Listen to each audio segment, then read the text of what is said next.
You ask Tiger to solve. This deals with linear equations with one unknown. The final result is x equals 9. Let's solve it step by step. Group all x terms on the left side of the equation. Subtract x from both sides. Group like terms.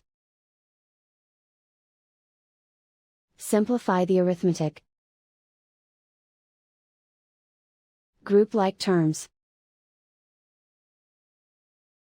Simplify the arithmetic.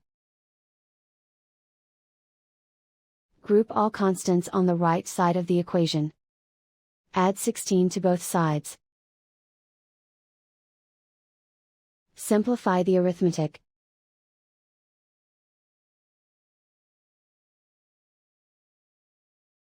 Isolate the x. Divide both sides by 5. Simplify the fraction. Find the greatest common factor of the numerator and denominator. Factor out and cancel the greatest common factor. And so the final result is x equals 9.